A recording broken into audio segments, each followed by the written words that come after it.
My dear viewers, welcome to Pak US TV. Today, the second part of documentary series Untold History of Pakistani Democrats is being presented.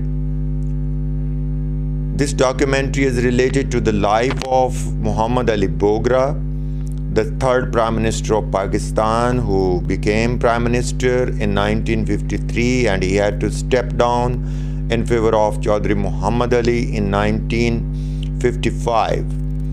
These 2 years of his period of prime ministership are very interesting.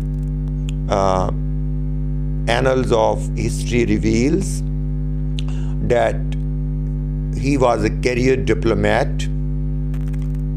Liaquat Ali Khan offered him to become the ambassador of Pakistan to Egypt, and he wanted to send him to Cairo, but M.Ali Bogra preferred to be ambassador of Pakistan to Myanmar, and he went to Yangon.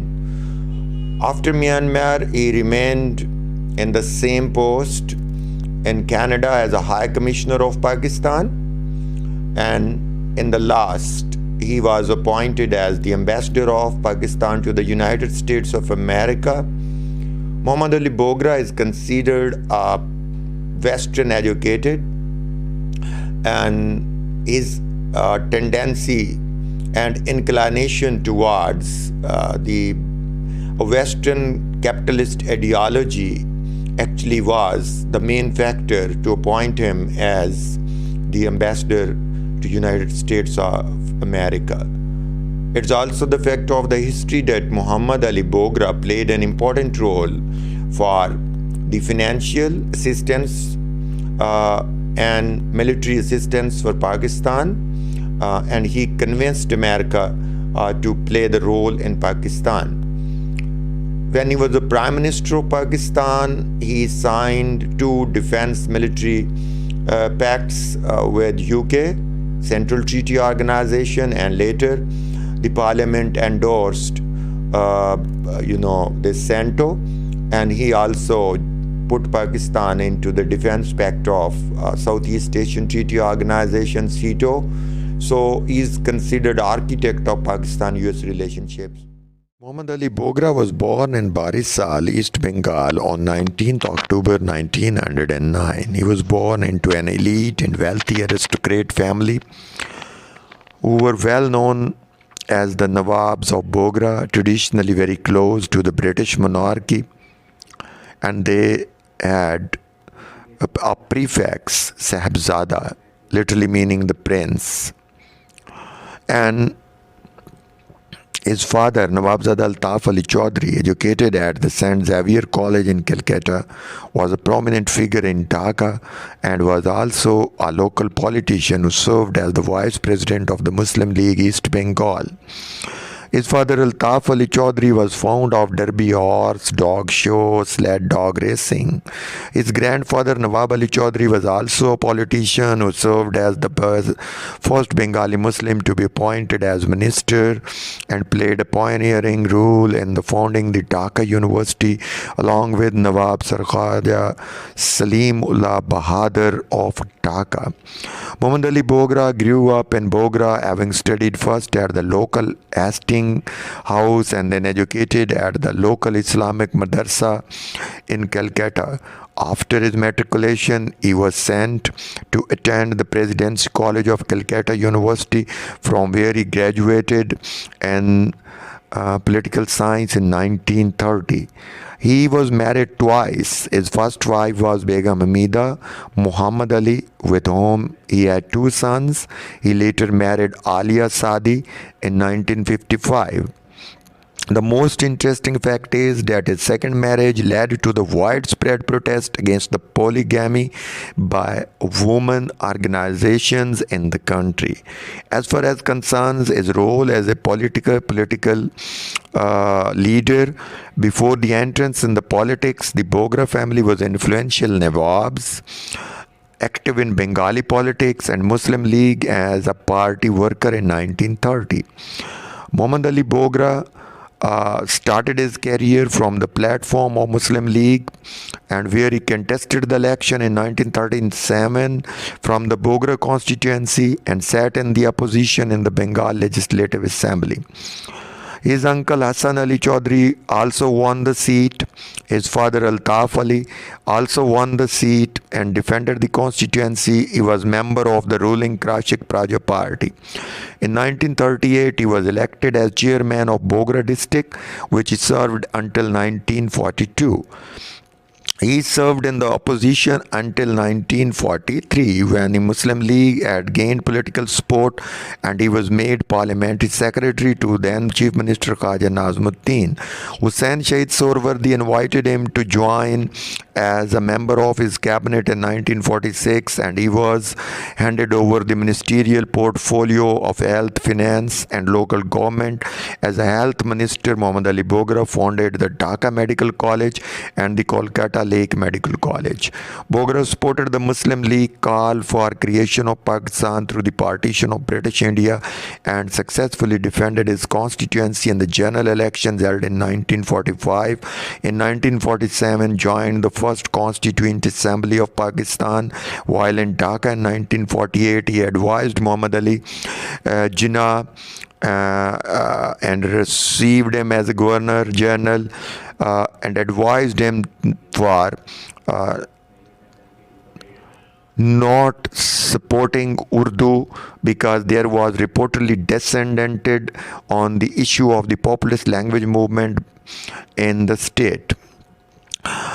As far as concerns his career as a diplomat, he was appointed as the ambassador to Myanmar in 1948, and he served in this capacity till 1949. Later he was appointed as a High Commissioner of Pakistan to Canada in 1949 to 1952. In 1952, he was made ambassador to the United States of America. He was widely held responsible for leading the country's dependency on the United States, playing an active role in the Pakistan lobby in the Washington, D.C., and bringing Pakistan closer to America for military and economic aid for Pakistan. He helped formulating policy of frontline state in battle against the Russian communist containment policy. As a Prime Minister of Pakistan, he was serving in United States of America when Bogra was recalled to Karachi, then federal capital, from Washington, D.C. by Malik Ghulam Muhammad after the dismissal of Khaja Nazmuddin from the Prime Minister office due to his failure to control the issue of the language movement in East Pakistan, the rise of the Socialist Party in Pakistan, as well as the violent riots in Lahore against the minority of Ahmadiyya in 1953, and the partial imposition of martial law in Lahore. So Khaja Nazmuddin was dismissed, and Malik Ghulam Muhammad summoned Bogra back to Karachi, where he was appointed as the new Prime Minister and the President of the Muslim League. Governor General Ghulam Muhammad though appointed him as the Prime Minister and wanted to see him as a politician, but he was unknown to the general public. Initially, he kept the federal ministries of Foreign Affairs and Defense until appointing a new cabinet. So upon taking over the government, Bogra dismissed the elected government of Fazle Haq on 30th May 1954 and leveled charges against him on treachery. On the treachery, he had appointed then Defense Secretary Sikandar Mirza as the governor, but this appointment only lasted a couple of months. Prime Minister Bogra actually got a bill passed from the Constituent Assembly of Pakistan, and under this bill, the power of the Governor General were curtailed, and he was bound to act upon the piece of advice of the Cabinet, Prime Minister and the Parliament. Malik Ghulam Muhammad kept quiet and he planned how to curtail the power and how to teach the lesson to the Prime Minister of Pakistan. So this was very interesting time and event of history. Malik Ghulam Muhammad wrapped up the first Constituent Assembly on the allegation of corruption, failure to form the constitution of Pakistan, and he did not dismiss Muhammad Ali Bogra from the Prime Minister office. He appointed a new cabinet entitled Cabinet of All the Talents. And in this cabinet, the first commander-in-chief of the Pakistan Army was also appointed as the defense minister. When the assembly was dismissed, then the president of the Constituent Assembly, the speaker of the Constituent Assembly, Maulvi Tamizuddin, who belonged to Bengal, he challenged it in the federal court, later known as Supreme Court of Pakistan, and Justice Muhammad Munir dismissed the decision of the Sindh court, which was given in the favor of restoration of the first Constituent Assembly, and the act of the dismissal of the assembly was declared illegal. However, this decision was nullified by the federal court, and Justice Muhammad Munir declared that under the constitution of Pakistan, that was interim constitution of Pakistan, India Act 1935, the Sindh court had no jurisdiction to give any verdict on the issues related to the federal government. And on the technical basis, the decision was nullified. And then the law of the necessity was invented in his decision, that this is the time that this assembly was dismissed because the first Constituent Assembly had failed to produce the constitution. The politicians had become corrupt, and the situation of lawlessness, starvation, and the conflict between the Governor General office and the Prime Minister office has badly affected the political scenario in Pakistan. Being the student of the history, I believe if the judiciary of Pakistan at that time did not support the bureaucratic alliance of civil-military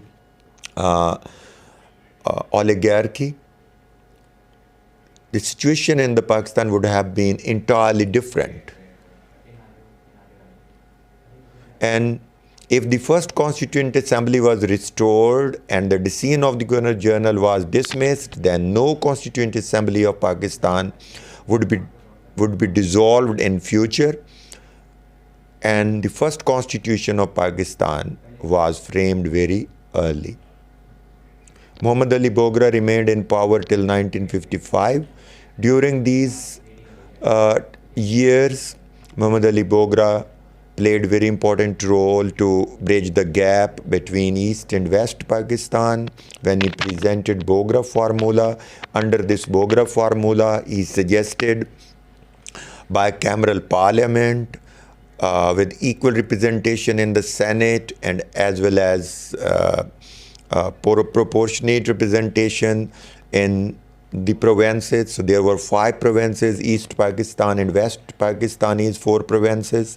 East Pakistan was given more seats, 165 out of 300, due to their social cohesion, and their number of population was higher than the West. The smallest number of seats were allocated to Balochistan, then Sindh, then KPK, and Punjab.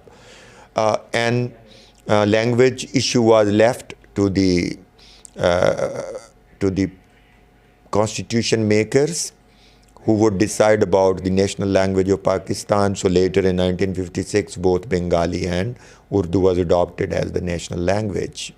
As far as concerns the one unit scheme, Bogra also started to work on the one unit scheme, and he stated on 22nd November 1954, then one unit scheme would bring coherence in Pakistan. There would be no Punjabi, Bengali, Sindhi, Khairpuris, Balochi, and Pashtuns, and all would be Pakistanis. The government presented the view that one unit scheme is basically to reduce the burden on the exchequer of Pakistan and to enhance the capacity of the administrative efficiency of the government. But Bengalis did not believe it. They believed that by doing so, the West Pakistan was converted into one unit, and one unit was converted and established because smaller provinces were deprived of their right to have an alliance with the Bengalis in forming the government. So this was the story of Muhammad Ali Bogra, who died in 1963, and he was buried in Dhaka. So as a diplomat, he contributed as an architect of the Pak US relations. As a prime minister, he tried his best to deliver, but the bureaucratic rule of the civil military bureaucrats did not allow him to work. As far as concerns his efforts to bring the East and West Pakistan closer, Bogra Formula was the best framework which he tried to bring into Pakistan. Keep on watching Paket TV. Subscribe Paket TV to become the voice of voiceless people in Pakistan. In the next episode, we will discuss about the fourth Prime Minister of Pakistan, Chaudhry Muhammad Ali, who was the close friend of Malik Ghulam Muhammad. Allah Hafiz.